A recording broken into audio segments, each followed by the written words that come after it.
You're listening to the B&H Photography Podcast. For over 40 years, B&H has been the professional source for photography, video, audio, and more. For your favorite gear, news, and reviews, visit us at bnh.com or download the B&H app to your iPhone or Android device. Now here's your host, Alan Weitz. Greetings and welcome to the B&H Photography Podcast. This week, the 2018 edition of the U.S. Open is in full swing, and we're going to be taking full advantage of the occasion by doing a tennis-centric show. I don't know if that's a real word, but I like it. Tennis-centric, right? It's good. Flows. In the first half of our show, we're going to speak with B&H Photography Podcast veteran Chris Nicholson. In the past, we've spoken to Chris about night photography, as he is an instructor and the director of content at National Parks at Night. But like many of us, Chris wears several hats, and he's also a longtime tennis photographer who'll be working the U.S. Open. We're going to speak with Chris about the challenges, the techniques he uses, and maybe even a few tips for beginners. I know we're going to get a few. In the second half of today's show, we're going to hop into a waiting police escort for an unimpeded trek to the U.S. Open at Flushing Meadows Park. When we get there, we're going to be talking with Jen Pottheiser and Reid Kelley of Drawbridge Digital. This is a company that oversees 20 photographers and editors, and they're responsible for the photography and digital asset management for the U.S.T.A. Stay tuned. But first, welcome back, Chris. Nice to have you back here. Thanks for having me. So you're back here. So amongst other things, you shoot stars, and heavenly stars and tennis stars. Right. You are going to be shooting there as well as teaching a workshop. Is that correct? Yes. Yeah, I'll be shooting the full 2 weeks, and I teach a workshop during the Challenger tournament, which happens right before that. What is the Challenger tournament? The Challenger tournament is it's a smaller tournament, but it's a big tournament. It's still one of the biggest in the world, where lower-ranked players can play for a spot in the main tournament. That's what I thought. So, it's still, they're among the best 200 players in the world, pros, really, really great matches. And it's one of the best-kept secrets in New York sports because it's free to attend. Mm-hmm. It's not a big secret anymore. No, it's okay. How many downloads did we have last month? It's a great event. I mean, you walk in for free, and you could just watch world-class tennis all day. That's great. And so that's what I'll be teaching the workshop during. That's pretty unique, isn't it? Because I get the impression, I don't do sports events anymore. I haven't done it for a long time, but it seems to me that access is just getting tighter and tighter. Yeah, it would be like being able to walk into a AAA baseball game and shoot for free, except the players are better than that. These are Major League Tennis players that just didn't qualify for the main tournament. What are some of the things you can be going over in your workshop? Because that sounds pretty interesting. Yeah, people who come are either tennis fans, who like to shoot, or photographers who just want to take a crack at shooting a professional sport. And tennis isn't easy to shoot, so I try to teach enough so that people can go away with better photos at the end of the day than they started with. And a big part of that is just knowing where to shoot at which times a day. Mm-hmm. One of the big challenges in tennis photography is the light and busy backgrounds, and so just knowing that the light at court 10 is going to be better at 6 o'clock than it is at 1 o'clock. Knowing what's the best court to shoot at this time of day in terms of the shadows, getting backgrounds in shadow, and when the nice golden light, what court that hits later in the day, and things like that. So, I teach skills and I teach strategy for getting the photos, but really the biggest part, I think, is getting people at the right court at the right time of day to do the best work they can. I was thinking a lot about this prepping for the show because my real sporting experience was motorboating and powerboat racing and things of that sort. And I had a lot more freedom than you do, I guess, was shooting that because I was able to change direction. I was able to follow them around in a chase boat or in a helicopter, just literally go all the way around. I had a lot of options for capturing that boat or boats to make them look good. You don't have those kind of options when you're shooting tennis matches. So you're right. You can't move around whenever you want. You can't move around in the middle of a point, obviously. Tennis is, it's kind of like golf in terms of the focus of the players, and there's no moving, there's no talking when they're playing. So you have to wait for a changeover to move if you want to change positions. But you can change positions. You've got an entire side of the court to work with, and if you just think in terms of using you just like shooting anything else. You change your angle by 10 degrees and put a different lens on, and now you can make completely different kinds of photos. So you can get into ruts of shooting the same type of photo over and over again, and there's only so many forehands and backhands you can shoot them. I'll tell you, 99 out of 100 photos that any tennis photographer shoots look exactly the same as the ones they did yesterday. You're looking for that 100th shot, right? And a lot of that is just having the experience of knowing when to change position and when to change the lens and to just try to find something interesting to shoot. How many physical positions do you have at say, the U.S. Open? How many places do you have to choose from as a photographer? Well, it depends on where you are. In the main stadium, you can only shoot from one side of the court. There's a photography pit with 2 rows, and it runs the entire length of the court from corner to corner. So you've got a lot of space in there until you get to the final. It can get a little crowded and a little Lord of the Flies in there sometimes at the end. Just to jump into there, what's the pecking order? I mean, does it work out like the size of the media organization? Of course, the people that are affiliated with the Open and the Yeah, well, there's some obvious ones, like of course Sports Illustrated is going to get whatever spot they want, and Getty Images will get the spots that they want. The New York Times, the U.S.T.A. communications department is very smart about where they're going to get the most press and strategize that accordingly. That said, there really isn't any photographer who should complain because there's so many great spots to shoot, and the U.S.T.A. in my experience has always gone out of their way to make sure that any media working the tournament gets what they need to produce the stories photographically or otherwise that they need to get. An interesting thing is when you get to the semifinals and the final, there is a lot of media. I don't remember what the number is, but there's far more photographers that cover this event than can fit in the photo pit on Arthur Ashe Stadium during a big match. So one of the things they do, I always found this interesting, is depending on who's in the final and what country they're from. So if you get, for instance, a Japanese player in the final, then more of those reserved seats are going to go to Japanese photographers, right? Because obviously there's a high interest in that country for the home team, for who wins, right? So that's an interesting thing that changes year to year. So you always have those staples like the Sports Illustrated photographers, et cetera. But the mix in there will change depending on who's playing that And match. have you ever been frozen out? Like, you ever been out of that main pit area and you have to go just wander and find a spot? Or I haven't. Knock on wood. Knock on wood. Okay. But I'm fortunate in that I've had 2 major clients credentialing me. At first, Tennis Magazine for the first half of my career, and now my major client is the U.S. Tennis Association. Okay. So most of the photo work I do for them is what runs in the daily program. Yeah, you got an uncle in the biz. Yeah. Talk a little bit about like the early rounds and what we were talking about earlier, how you can have access at the side courts and you can probably at that point really move around in a way that you couldn't otherwise, right? Yeah, it's not just that main stadium. There's 17 courts at the Open, and I always say the best ticket in tennis, people ask me, when should I go to the Open? It's those first 4 days, because you've got 17 courts of matches happening from 11 in the morning until it could go until 2 in the morning. It's just constant. There's just always world-class action happening everywhere on the grounds.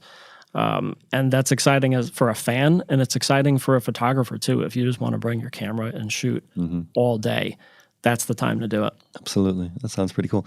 It's like that at not just the U.S. Open, but all Opens. I mean, maybe the field isn't as big as it is in the U.S. Open, but there's always going to be early round action that's more accessible, correct? Yeah. And the 4 Grand Slam events are all the same size. Okay. 128 players per draw. Right. So there's a lot of action going on in those first few days. Do you ever depend on or make use of remote cameras just so you can get more than one frame at a time? I don't. I know photographers who do. Getty in particular sets up a whole slew of remotes, but you need a proven need for those photos. What's the issue with sound? I mean, do you have tennis players talking to photographers at certain points and saying, I mean, maybe less so now, cameras are more quiet, but have you ever come across that idea? I did once, but not at the U.S. Open. Technically speaking, there is a code of conduct for the photographers, and one of the things is you don't make noise. I mean, we're very privileged to be able to sit right at the side of the court. Right. We're in prime position to disturb players. And so part of that code of conduct is you don't shoot during the serve, per se, to make that click. I did that once by accident at a smaller tournament, and I will always remember the look.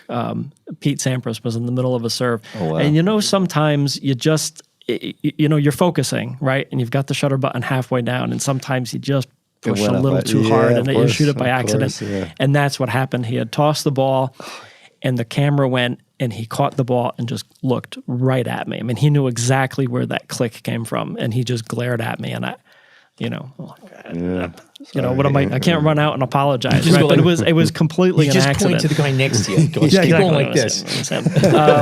But at the U.S. Open, it's not a big deal because first, it's a bigger space. Right. There's more noise. It's we got a New York crowd. Right. We don't care if you want it to be quiet, right? Yes. That's just a suggestion. Yeah, it's a merely suggestion. Which is what makes the U.S. Open so special, too. Yeah, right? but players will talk about that, about the U.S. Open having special challenges to play because the New York crowd is different. It's a very excitable sports crowd. I mean, you've got very knowledgeable fans who get into it. Well, I mean, one of the things everybody loves about the New York fan is you don't have to know the players of the team. You just want to see a good game, right? What the players will talk about that's different at the U.S. Open. So I think part of their mentality is shutting out distractions. And I've never at the U.S. Open seen a player complain about a photographer in terms of noise. Does anybody make use of silent shutter? Because a lot of cameras offer that right now, and that eliminates that whole issue. Now you can shoot perfectly silently anytime you want. You mean like in a quiet mode? Yeah, where it's a little quieter. Well, no, there were like Sony the A7, a mirrorless, mirrorless camera. Mirrorless. I'm sure somebody has shot mirrorless, but I don't. Okay. I'd say 99% of the photographers are shooting DSLRs. Still. Yeah. Oh, yeah, because you get okay. a faster frame rate.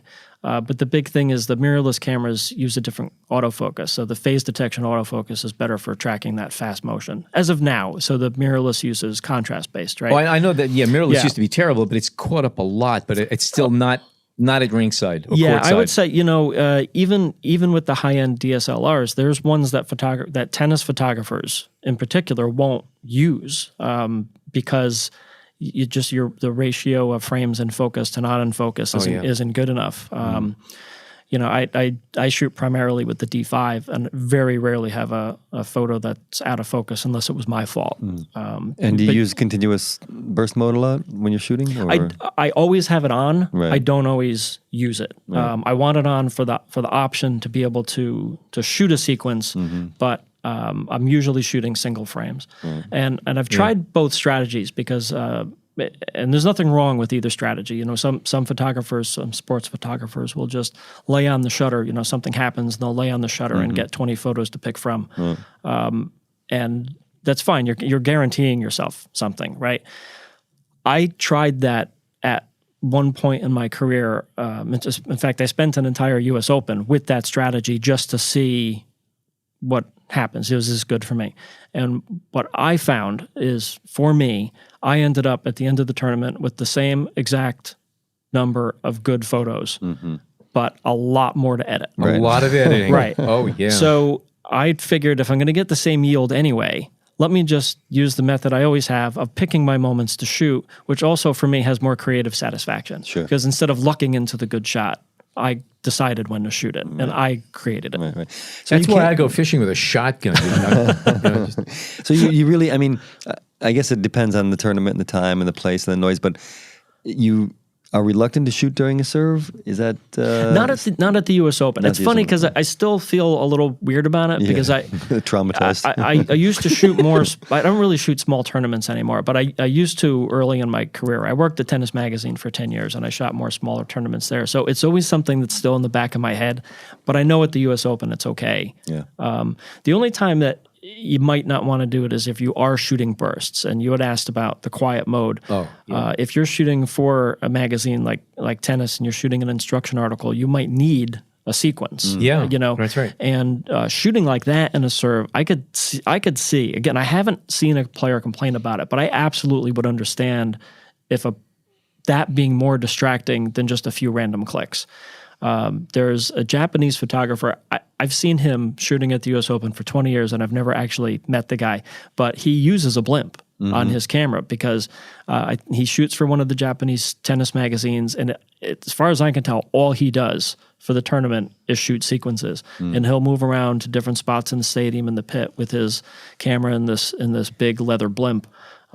Shooting bursts, and you could be sitting next to him. It's a and leather barely blimp, hear or is it one of those Jacobsons? It's like leather covered. I don't know. I don't know the brand. Yeah. Something I was curious about: focal lengths. I imagine you don't really need that wide a range if you're shooting in a stadium. Am I really wrong about that? Well, I mean, the range you use depends on how creative you want to be. Right. I find a 400 millimeter 2.8 is dead on for tennis at the U.S. Open. At a smaller tournament, you might be a little closer, and a 400 might be too much.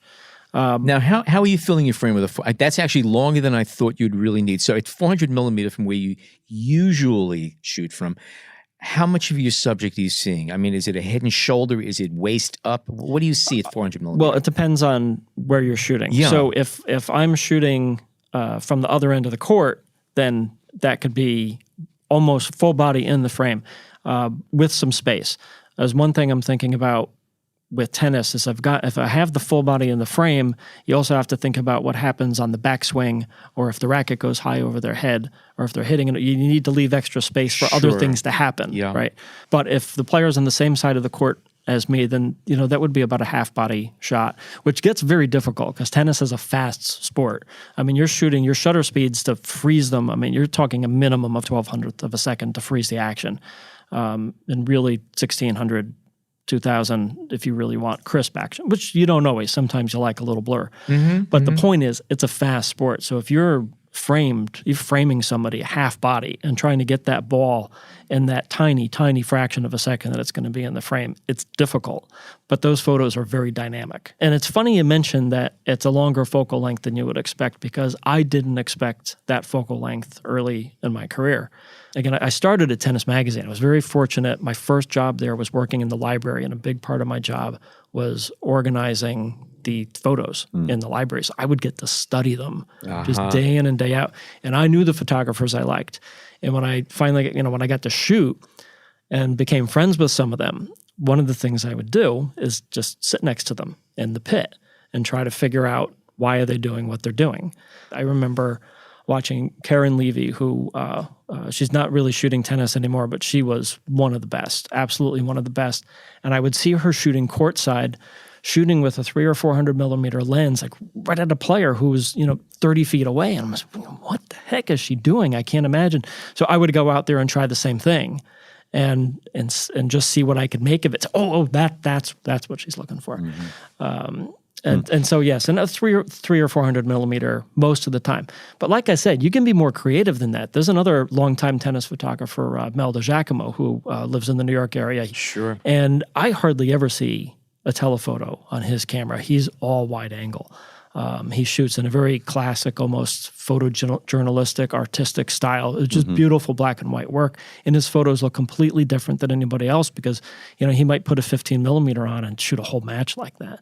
And, how are you shooting somebody who's that far away from you with a wide angle lens? And he's a master at it. When you see a Mel tennis photo, you know it's a Mel tennis photo. Yeah. Let me ask a little bit about shadow and light, because obviously in some cases in any outdoor court, you're going to have often that really sharp distinction between, half of the court that's in shadow and half the court's in light.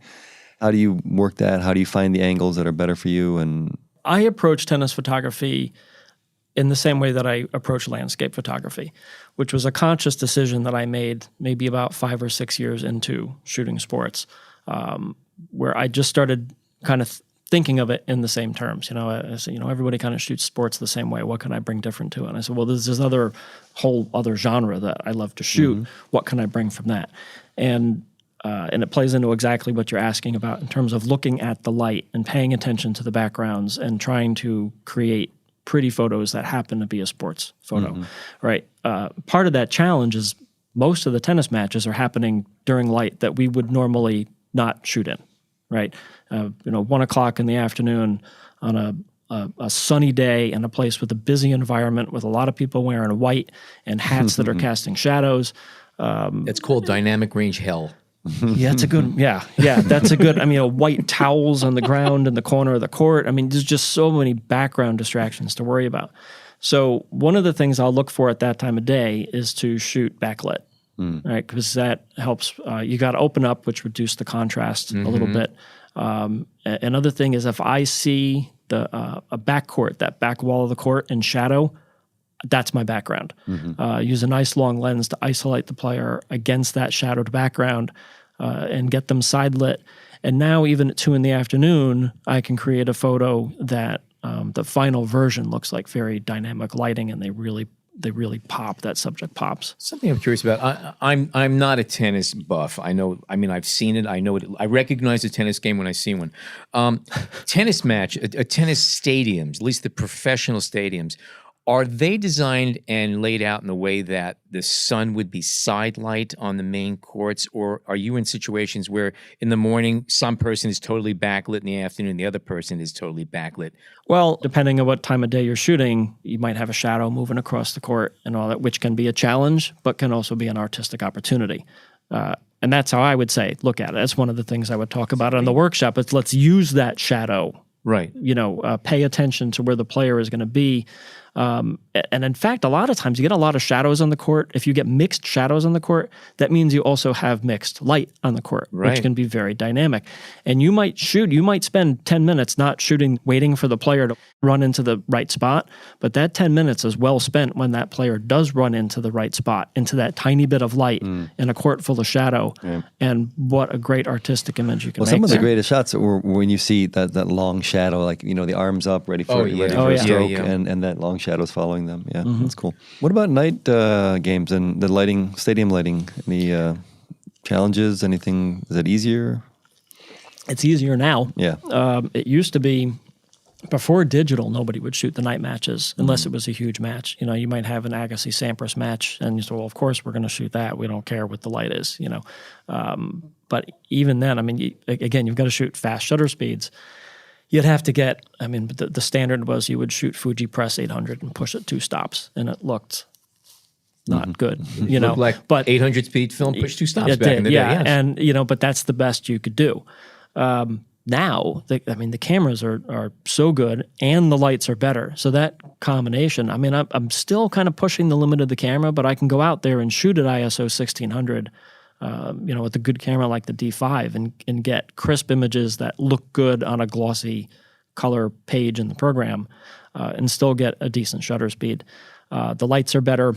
What kind of lights are they? Because are you dealing with color cast still? Are they switching to LEDs at all? Or anything that's friendlier to imaging? I haven't heard anything about the lighting changing. I will say the tricky thing with the light at Arthur Ashe Stadium is that for some reason you can't see it to the naked eye, but the corners are darker. So as a photographer, you see it, because all of a sudden this photo looks a half a stop dark. But as a fan, I would be surprised if any fan noticed it. A question about the editorial side of it. When you want to go and get a photo published, do they look for, let's say, Serena makes a great, a winning shot, but you have a great shot of her from earlier in the match. Do they care that you didn't get the winning shot? Because I know in other sports you may have a great shot of somebody doing something from earlier in the game, but if it's not the the newsworthy moment of it, that photo's not going to get published. Does that play at all in tennis the same way? It depends on the client. It depends on the media outlet and what they're looking for. Like Sports Illustrated might be very interested in that winning shot. Yeah. The people I shoot for, so I said I shoot a lot for the U.S.T.A. for the U.S. Open program, and there's a book company I do a lot of work for, and World Tennis Magazine, some websites. They're more interested in having a pretty photo. Yeah. They want a photo where the player looks good, especially the U.S. Open, because this is the premier event, and this is the showcase of everything they do. So they want the player to look good. And one of the interesting parts of that is they have to look fundamentally sound. So, you shoot a player like Venus Williams, who's incredibly athletic and makes some shots that you can't believe, that she makes. But in those moments that to you as a fan are very interesting to watch unfold, they're not fundamentally sound. Right. So those photos don't always sell to the clients that I work with. Right. Well, what if you have, let's say, speaking of clients, you have a Casio watch ad in the background or whatever other ads. Do you have to consider either getting them out of the frame or including them in the frame, or is that not really an issue? Well, the sponsors would like those ads to be in the frame. Of course. Yeah. I mean, that's why they pay to put them there. Right. As a photographer who's trying to do a good photo, and we know that doing a good photo a lot is paying attention to your backgrounds, right? You generally try to keep those out, which is challenging. There are times where I would throw away or not even shoot what would be a fantastic action photo because there's just too much logo stuff going on in the background. Do you have to keep vertical and horizontal in mind, because you're shooting obviously for a number of end uses? Right. I'll consciously flip. Again, I'm trying to make a nice photo. So I had an interesting change in my career about 10 years ago. I thought I was going to stop shooting tennis. And business, just every year it had gotten a little less and a little less. And I got to a point where I said, I don't think I'm going to really be able to make something useful out of this anymore. And that was going to be my last year shooting tennis. And my last tournament was going to be the U.S. Open that year. And I got to the tournament and I decided I'm not going to spend my last U.S. Open trying to shoot what I think my clients want. I'm just going to go chase pretty light. I don't care who the player is. I don't care if it's somebody that nobody's ever heard of. If that player's in prettier light than Serena is, I'm going to shoot the player in the prettier light. And I spent most of those 2 weeks doing that and sold more photos than I had ever in my career. And that changed things for me. And I stayed shooting tennis. So to answer your question, yes, I do pay attention to vertical, horizontal. I mean, one of the things that the program wants is posters, which have to be vertical, and the cover has to be vertical. So I have to get vertical photos if I want to be producing what the client wants. But I also want to shoot what I want to shoot. And I want to do artistic photos that changed my career. I'm not going to go away from that. It saved my career making that decision. So I'm going to still pursue pretty photos and interesting ideas and try to come up with new photos to shoot, new ways to approach creating an image of tennis. And if that means flipping the camera horizontal, right? I mean, we always want to change our approach and break the mold of what we did yesterday to try to find something new that we can create. A quick question about, do you use a monopod? I do use a monopod. Yeah. Most photographers do. Yeah, and it's if you haven't done sports photography, it almost sounds counterintuitive. Like, I just told you 10 minutes ago that I'm shooting at 2,000th of a second. Yeah. So why do you need a monopod at 2,000th of a second? Part of it is anything. I'm a big believer in incremental improvements to your photo. Anything you could do to make the photo just a tiny bit better, even if it's not perceptible. You do 10 of those things, and now it's a perceptible difference. So even that tiny bit of sharpness, that extra sharpness I can get by using a monopod, I want that.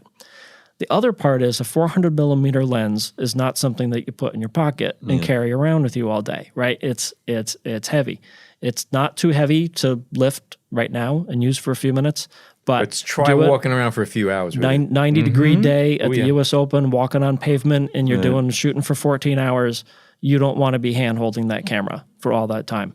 So just using the monopod is a way to just give yourself a rest from the weight and save your muscles and save your sanity to pay attention to the photos. And do you normally take a break and offload all your photos to your laptop, to a drive, and then get back at it? Or what's your workflow in that sense? Only if somebody needs a photo right now. Okay. Usually I just want to shoot. I don't even like taking a break for lunch. There's days where it's 4:30 and I have to eat something or I'm not going to get through the rest of the day. But again, there's just stuff going on and I want to be I love shooting. I enjoy it. It's not just the business end, but there's both components there, and I want to be out shooting. So I don't want to have to take a break to go and dump photos. So I save that usually for when I'm done shooting. Do you do much chimping in the midst of the action? Do a lot of chimping. Okay. Yeah.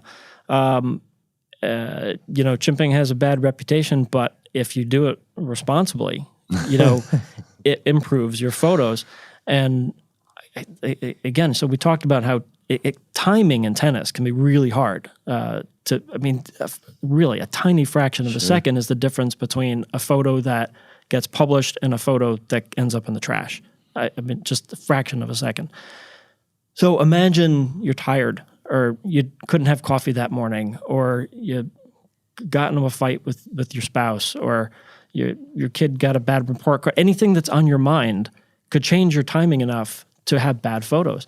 When I was shooting film, I would remember days where I felt good and I'd get the film back the next morning and find out that my timing was off all day. And I didn't know, because that's how small that incremental difference is. Yeah. With digital, I can do that photo and say, well, my timing's off today, I have to adjust. And now I've just saved a whole day of work.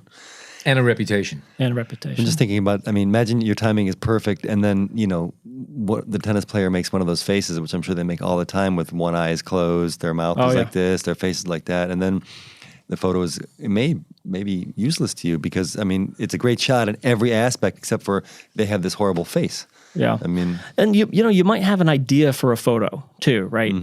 Like I can remember times where I'm always looking for a new way to shoot a tennis photo, right? And I might have an idea, but the timing's got to be so perfect, and I want to get it. It might take me 20 tries to get it.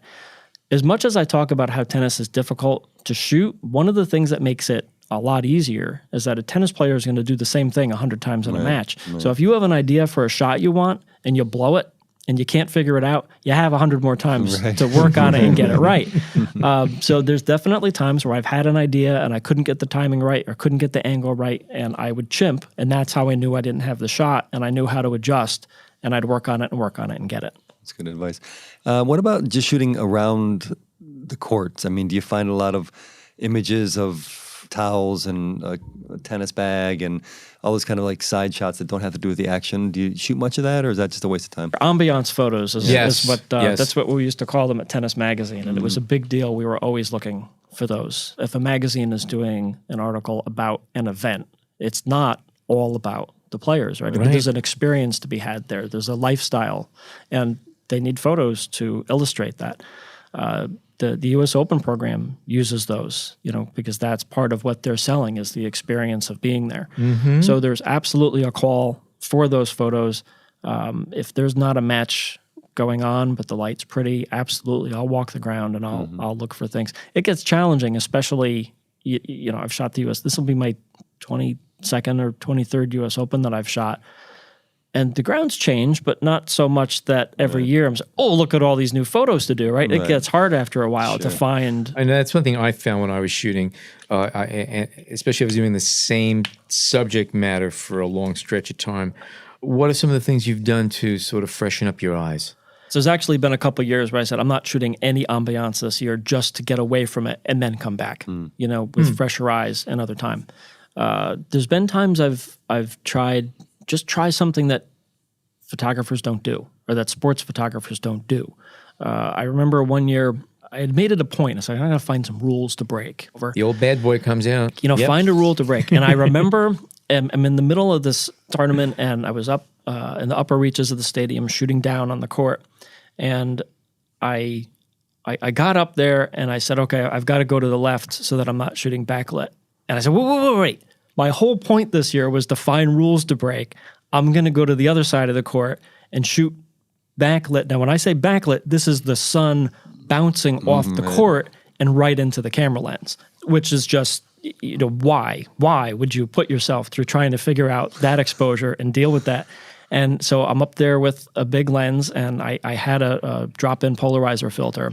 And so I said, let me put in the polarizer. And it did such a great job clearing off that court, getting all that reflection off. All the glare. Giving me really rich color and shadows coming at me, and was able to produce, these really dynamic compositions that I had never done before. And so it's things like that. Find a rule to break. If you find yourself saying, no, I shouldn't, I'm not supposed to do that, then just go do it and find a way to make it work. Can you offer any thoughts on where someone just getting started in tennis photography or trying to up their game can find outlets for their images? If you just want to, get into it, I would say the smaller publications are really good. The town publications, any place, if there's a college that has a tennis team, it doesn't have to be professional tennis. There's very good tennis that's easier to access. The smaller tournaments, but one of the great things about tennis is you can shoot it. You can, as a ticket holder, you can get next to the court and shoot. So just go practice, practice and get your photos out there like you would with any Would other there be kind of restrictions photo. for somebody coming in with a professional camera and a long lens if you're not There accredited? could be, depending on the tournament. The U.S. Open they don't want people bringing in a monopod. Yeah. But there aren't particular restrictions against still photography. Sometimes you might have a security guard who doesn't want you to bring something in because of some reason. There might be something going on. I remember a few years back when Michelle Obama visited, and they have the latitude to change security restrictions depending on something you might not know about. Right. But generally speaking, there really aren't a lot of restrictions for what you could bring to the U.S. Open. Cool. In terms of camera gear. Just throw that part in there. No backpack, though. That's the thing they say, no backpack. Yeah? So if you want to bring your camera, bring it in a shoulder bag. Really quick to mention, because I went out to the U.S. Open a few years ago with a friend from Argentina, and if you're looking for outlets and you're trying to find kind of an avenue to get in, okay, follow the Argentine tennis players that day and then try to, shuffle your work toward their local newspapers. That's smart, and I think it might be easier with the lesser-known players. If you go to the U.S. Open and get a photo of Roger Federer, you're competing against 5 billion other Roger Federer photos. But if you're there and there's some college kid who happened to win a first-round match and it's a huge surprise and you got some photos of him, there might not have been another photographer there. Right. So even, you might have the only photo that town paper wants or that college alumni magazine wants. You might be the only one who has it. All right. Chris, it's been terrific talking with you today. Also, you also do national parks at night. Right. And you do tennis photography. Any consideration of possibly doing a workshop sometime, national tennis stars at night? Like time exposures of, famous people in the middle of a court? Just think about it. Anyway, all joking aside, if our listeners would like to see more of your work and find out what you're up to and workshops and all of that sort of thing, where should they go? My website, photographingtennis.com. So that's sort of the central basis for my book. I have a book, first book I ever wrote is Photographing Tennis.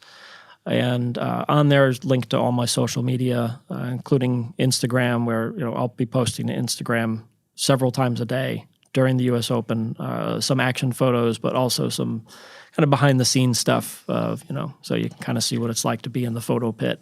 At Shooting Tennis on Instagram. Shooting Tennis on Instagram. And Photographing Tennis on the www. My marketing friends are going to smack me for that, aren't they? Totally. We'll find you, though. Chris Nicholson. Yeah. Anyway, Chris, thank you so much for joining us once again. Thank you for having me. Okay. We hope you're enjoying this edition of the B&H Photography Podcast. Send us a tweet at BHPhotoVideo, hashtag BHPhotoPodcast.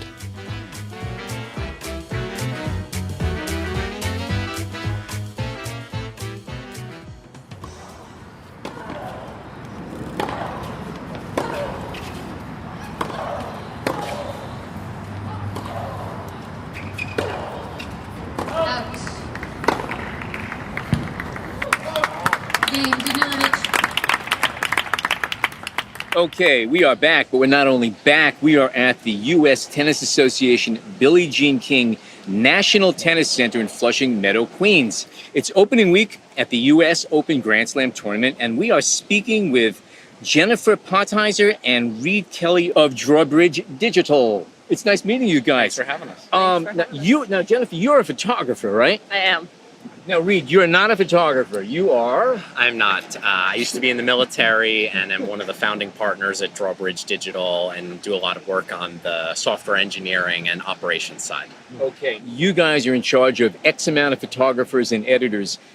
We are in charge of all of the photography for usopen.org. So that's about 20 photographers and editors for the 3 weeks of the tournament. Okay. Now, you are taking pictures, you're photographing, you're processing the images, you're archiving them, you're doing the whole thing. Where do they go from there? Where are these pictures going to?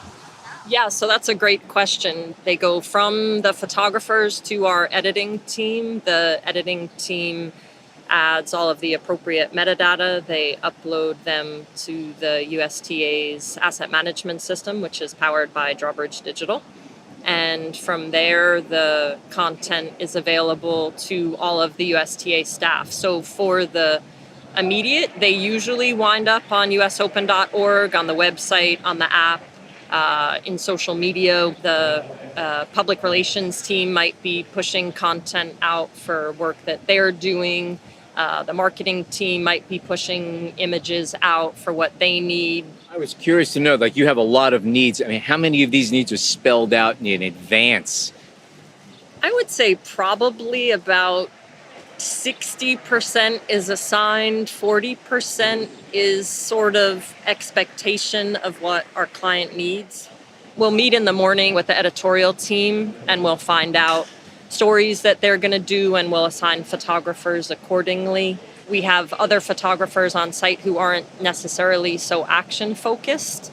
This is the 50th anniversary of the US Open, so it may be more about the space and about the events that are going on, because all of the content that gets created this year is really new content in that there's new branding, there's new signage, there's new spaces. Louis Armstrong Stadium was unveiled today, and the transformation of the grounds is finally complete. So this year has a different energy about it in the needs for photos and the excitement around the event.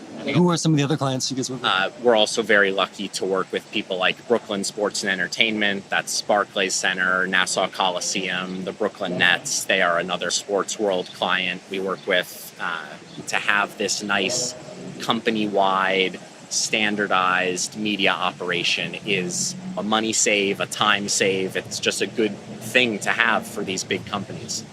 During a big event like the US Open, we are uploading constantly. Like right now as we sit here, our team is, pumping pictures into the system. Anything that is uploaded into that asset management system is then instantly accessible by anyone across U.S.T.A. Okay. So during this kind of event where, all hands at U.S.T.A. are here, whether it's sponsorship or PR or whatever it is a nice tool for them, because they see it, sponsorship might see a nice picture and say, wow, we can take care of IBM or Mercedes. They can just grab from that system and do what they need to do. And can you speak about the programs and the software that you use for the various functions? Yeah, so sort of starting all the way at the photography end, our photographers are shooting, the best gear from your favorite manufacturers, and it then, whether they are dropping cards off or using an Ethernet tether, that content is then processed by photo editors. We have standardized on using Photo Mechanic and Adobe Photoshop. We have a pretty consistent naming and metadata system that the editors all follow, and it is, at the end of the day, 99% an editorial operation, so we're not doing a lot of photo manipulation or digital art beyond just general cropping and toning of images. But the sort of core programs are Photo Mechanic, Photoshop, and the Drawbridge Digital asset management system, and then the IBM publishing platform that underpins all of U.S.T.A.'s public-facing outlets. It's a lot of logins to remember. How many passwords you got? We're proponents of password managers like LastPass, so we try not to have to human remember any of them. Now, do you work with any of the stock agencies? I would imagine there must be some kind of a relationship you have. Not really. Okay, I'm wrong occasionally. It is actually a little bit competitive because depending on who you ask, having an in-house photo service where you own all the rights to the content is advantageous, and I will sort of leave it at that. For the obvious reasons. So photographers that work for you, you own all of the copyright. U.S.T.A. does. U.S.T.A. does, okay. Now what about the photographers themselves? Are they allowed to do sales of these images on their own, or they're just salaried? All of our crew is on project assignments, so the U.S.T.A. likes to protect their brand, so they own copyright to everything. The photographers are able to use stuff for their promotional purposes, but they cannot make additional money. Our photographers are all seasoned veterans and appreciate that the U.S.T.A. wants to protect their image. Yeah, no, they get it. They Yeah. understand. I actually wanted to get back a little bit to the editorial aspect of it. And I'm sure you have some photographers that you know are the action guys and girls, and others that may be better at documenting the scene. And is it your job then to kind of assign them to each day? All right, so and so, I know you're great. You're going to get some great stuff from the side courts. You go do that, and do you juggle it, and how do you handle that? Yeah, so a lot of the work is done months in advance in terms of scheduling and in terms of thinking about the best way to manage these 3 weeks, because you get here on the day before qualies and the US Open is here and you just get swamped with it and you don't look up for 3 weeks. So we really try to have schedule figured out and photographers assigned and the best people in the best places in advance. We really try and keep things appropriately balanced, that you're here for some day shifts, which are really challenging to shoot, not because of the tennis, but because the light. The light must be horrendous. We want to make sure that those photographers also have the luxury of shooting some of the marquee matches at night.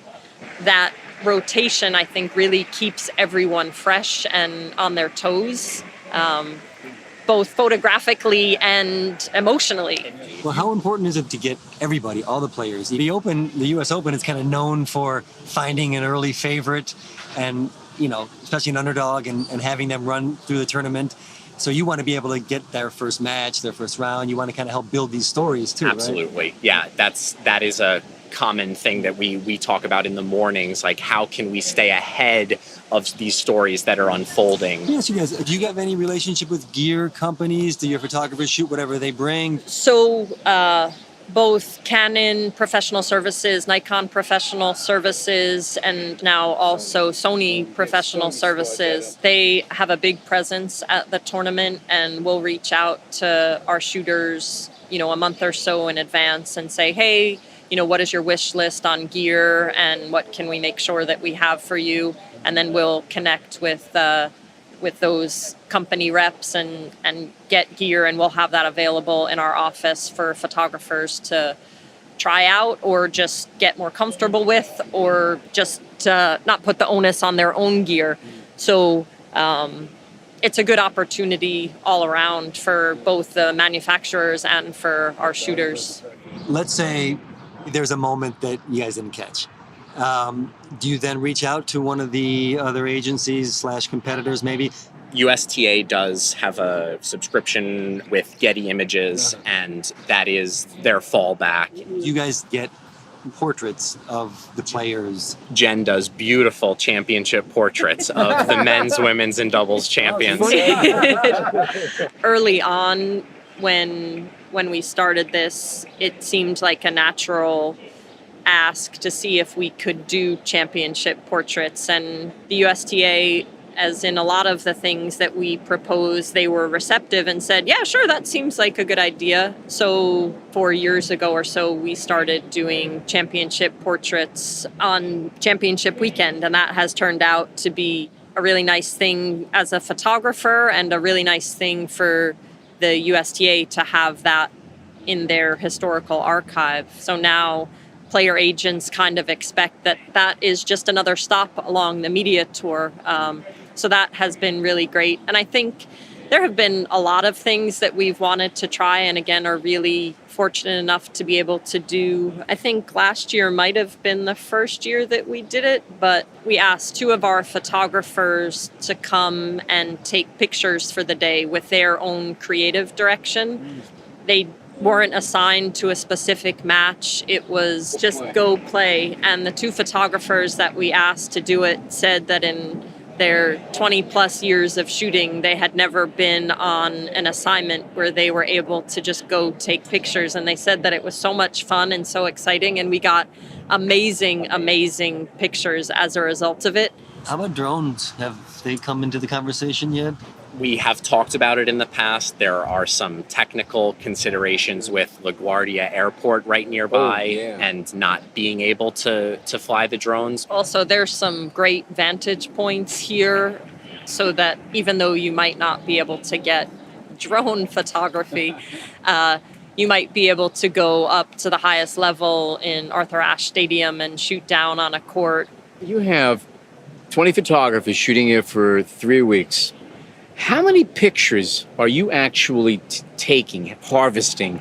Now, and also, out of that, how many actually make it out there? Our editor team is 6 or 7 people. They work as hard, if not harder, than the hardworking photographers. But in terms of volume, I don't know the exact number, but it is many terabytes of total content generated. I think last year was almost 4 terabytes. What do you guys use for hard drives? So for the hard drive brand, I am partial to HGST, which is now owned by Western Digital, and we really like these helium-filled hard drives. But this U.S. Open, actually, U.S.T.A.'s asset management system, the archive, and the daily working server that people are working off of is all SSD based. And do the photographers just drop the cards and that's it? Or do they... Yeah, so the photographers, if they're shooting on some of the outer courts, they will just drop cards off. Or if we have an editor that maybe is in between doing things, they could run out and run cards for them. But on the newer courts and definitely the big courts, Louis Armstrong and Arthur Ashe, there is Ethernet connectivity. So the photographers will just plug in and tether, live back to the editors, and that's just fantastic. If the photographers weren't as good as they are, and we had a lot of junk to parse through, we maybe wouldn't do that, but the photographers are very good, and the editors are all very experienced with those kind of truly live workflows to be able to manage that inflow of content. How many hours a day are you here in these 3 weeks? 20. Right. You guys turn off the lights and lock the door. Okay. We do. It, as often happens in photography, first to come, last to go, but really so blessed to be able to call this home for 3 weeks, and really fortunate to be able to work with such a great team. Okay, that's great. Jennifer Pottheiser and Reid Kelley of Drawbridge Digital.